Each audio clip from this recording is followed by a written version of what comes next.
Salam, hər vaxtınız xeyir olsun. Tibet təbabətinə görə yuxu vərdişdir. Hamınızı xoş gördüm.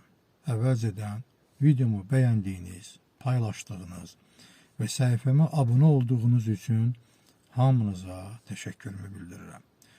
Yuxu insan orqanizminin ən sadə, ən universal bərpasıdır.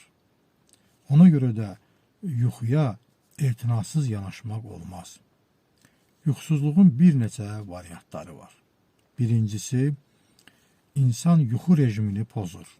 Müxtəlif vaxtlarda yatır, müxtəlif vaxtlarda yerindən qalxır və uzun müddət belə yaşadıqda insanın bioloji saatı azır və nəhayət yuxusuzluq yaranır. İkincisi, Tibet təbabətinə görə hər hansı psixoemosional üzüntü, aclıq yuxusuzluğa səbəb olur.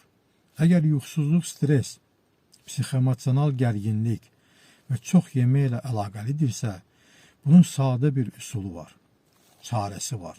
Bu da soyuq, sərin duş qəbul etməkdir. Əgər yatmazdan 1 saat əvvəl 35 dərəcə temperaturda sərin duş qəbul edilərsə, bu yuxuya çox kömək etmiş olar. Ümumiyyətlə, yatmazdan 4 saat əvvəl yemək qəbulunu saxlamaq lazımdır. Müntəzəm idman hərəkətləri yuxuya çox kömək edir.